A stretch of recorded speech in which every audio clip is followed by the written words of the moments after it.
You watch as Lady Firebrand crosses the room towards you. She puts a hand on your shoulder, looks deep into your eyes, and you feel a blade bite into you as she dons a devilish smile. You really should have been less observant. Hello, and welcome to Tuna's Tales. This time on Pondering Monsters, we'll be covering an Erinyes. Specifically though, a lesser Erinyes from MCDM's Strongholds and Followers. Additionally, this encounter is playing off of the Hell Hound encounter from last week in what I think is a fun way. Long story short, a couple of the Hell Hounds your party fought were the pets to this Erinyes, and now she's looking for her lost dogs. So, if you're curious how your party can deal with an angry devil warrior whose pets they may have encountered, then stick around as we get into it. As our heroes return to town, they're approached by a well-dressed man. He hands them a flyer and explains that the mistress that he serves has recently lost her pets. This man could spot that our heroes were adventurers and asks them if they can keep an eye out on their travels. The heroes agree, and as they look at the flyers, a wave of recognition washes over them. The names Fluffy and Muffins jump off the page at them as they remember the names on the collars of the Hell Hounds they just fought. The wizard in the group makes herself as small as possible as she checks that the collars are well hidden on her person. The servant bids them a good day and the party rushes to the nearest pub to discuss what to do. After a short rest and some conversation, the heroes decide that they need to meet this woman and see what she's like, as anyone with pet hellhounds is certainly suspicious. They organize a meeting with her and prepare a list of questions. Well, what happens next? Well, that's up to you and your table. Well, can I ask some questions then? Of course. Well, first off, you said that the heroes picked up a couple collars with these names, but in the Hell Hounds encounter, you didn't mention anything about that. True, but I did say that a potential reason for the Hell Hounds being in the material realm is that they were brought here by another fiend. This is just an expansion on that idea. That's right. So with a little setup, I could just describe that a couple of the Hell Hounds have collars? That's right. In my games, fiends that die, well, not in their home realm, dissolve into goo. If you apply that to Hellhounds, then all that would be left are the collars, and that should be enticing to someone at your table. But what if it isn't? Well, in that case, you can just not run this encounter. If the table picks up on it, then you know where to take it next, but if they don't, then oh well. But what if I put a lot of work into prepping this? Well, then you can still run it, of course, but your party is going to be more in the dark when it comes to the potential devilish connection. It'll be more of a reveal instead of a clue. Alright then. Speaking of devils, won't this Erinyes be spotted as one really quickly? If you don't give her something to disguise herself, then yeah, she will, but if you give her something like the disguise self spell, then you have less to worry about there. Okay, that seems doable, but what if my party just doesn't care and attacks her on sight? So you're asking what to do if your party decides to attack a noblewoman just because her missing dogs have the same names as some hellhounds that they found a little bit earlier. Oh. Yeah, any noble is going to have protection in place to begin with, so your party may find themselves quickly outnumbered. What if they manage to get the noble alone, though? Then take into account that this noble is actually a devil that's alone with the party and has no witnesses. Seems ripe for dealing with loose ends. Plus, if you use the melting into goo while not in their home realm thing from earlier, then even if the party removes them from power, they can just come back and accuse the party of attacking them when no one was around. Or they can say that they were impersonated while they were out of town. Well, what would that accomplish for the devil, then? Oh, Red, it would accomplish a lot, actually. The most immediate thing would be a nice bounty on the party's heads that they have to deal with now, and any bounty hunters that might be looking to collect. That seems mean. I love it! Thanks, Red. There's a lot more than just that you can do with this, so have some fun thinking up ways that a crafty devil can cause issues for your party. In the meantime, got anything else for me? How about, why is this devil here in the material realm? This is one that you can use any reason you'd like, but I'll give you a suggestion to try running with first. Invasion reconnaissance. What's that mean? It means that this devil is here to scout out the town's defenses against a potential devil invasion. Things like how many guards they have and how well equipped or organized they are. Give your party an avenue to uncover this, and then let them be the heroes for stopping a devil invasion. Do you have any suggestions on how they could find this out? Unfortunately, that's where things start to get complicated because of the differences between the settings used at every table. There are some fairly general things that you can start with, but I recommend trying to make most of this specific to your table. Well, let's hear some of the general ideas. Okay, let's see. You could go with guard members disappearing and being replaced after meeting with this devil noble, or this noble has donated supplies to the town guards, but they're of low quality upon close inspection. Oh, you could do something where the head of the guard is seen in a relationship with this noble lady when maybe they shouldn't be due to class differences. Ooh, I think I can use some of that. I hope so. Also, quick note, if you really wanted to, you could stretch this out into a whole short campaign arc that builds up to this grand reveal / thwarting. Well, I'm sold. Thanks, Tuna. No problem, Red. You know, I think it's about time we start looking at tying this together. This encounter is a slow burn, meaning that there's a good amount of wait and see when it comes to how your party reacts to things.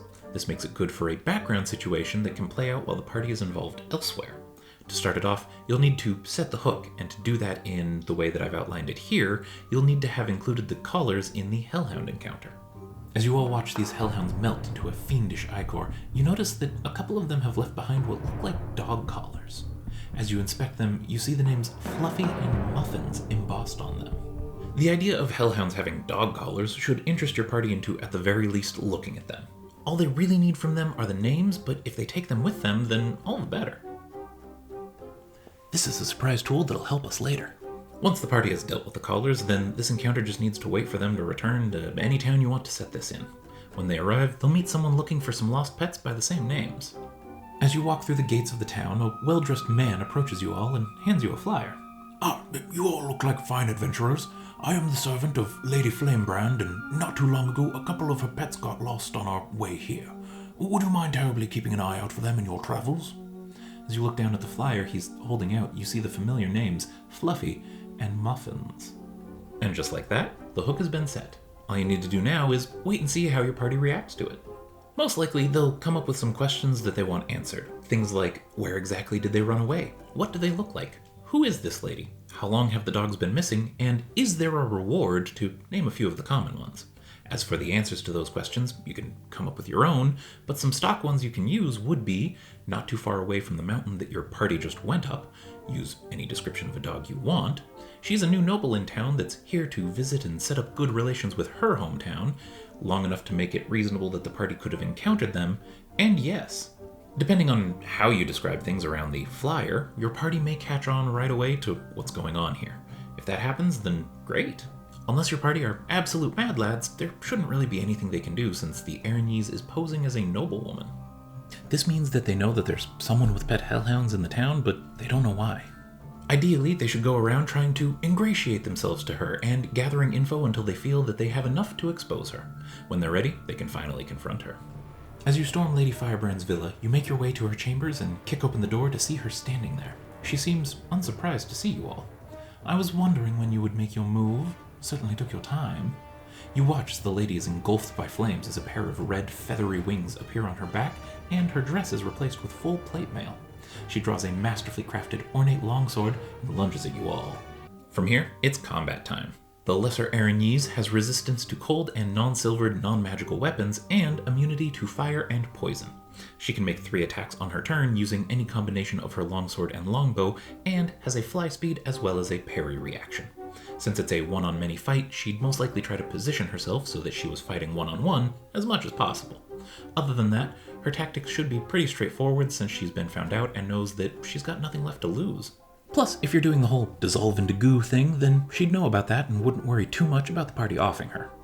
At the end of it all, someone will be left standing. If it's the Erinyes, then I'd say she could call in the devil attack force that she's been scouting for. If it's the party though, then they've proven once again that they're the heroes and can collect their reward.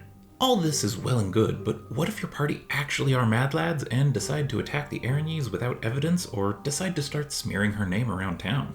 If that happens, consider that her cover hasn't been blown yet, so she'll try to keep up the ruse. You could spin that into a matter for the local courts for slander, assault, lack of respect against a noble, etc. If they try to attack her outright, then you can bring in a bounty on the party's heads for attacking a noble.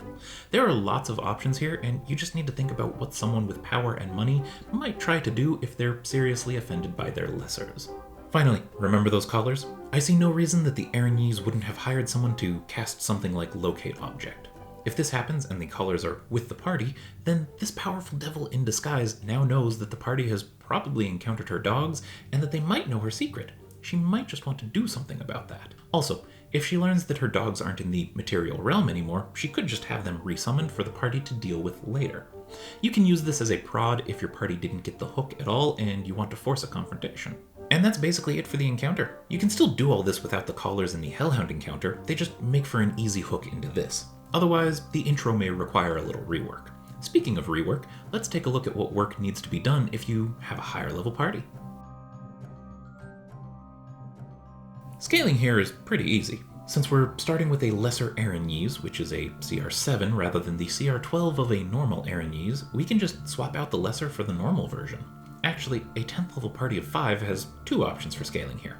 Trade out the lesser Erinyes for the normal one, or use 2 lesser Erinyes. Both of these make for medium encounters that will swing a little hard because of resistances. If you use 2 of them, you can say that they're a couple, siblings, or roommates. Oh my gods, they were roommates. All of this still holds true for a 15th level party of the same size. You could use 1 lesser and 1 normal Erinyes for a medium encounter, or 2 normal Erinyes for a hard encounter. Whatever you do, though, make sure to consider the action economy, as this will most likely tend to be a many on 1 or 2 fight. This means that the party will have the advantage based on numbers alone. And now you have a slow burn encounter that you can set up and let simmer in the background until you're ready to serve it up. A lot of the work here is planning based around how your party reacts, so pay close attention to how they go about things here. If you like this encounter though and want to show some support, then a like and subscribe goes a long way. And if you have questions about this encounter because I missed something, or if you just have a suggestion for a future video, then feel free to swing on by the comments. With that, thanks for letting me talk to you all, and until next time, keep pondering.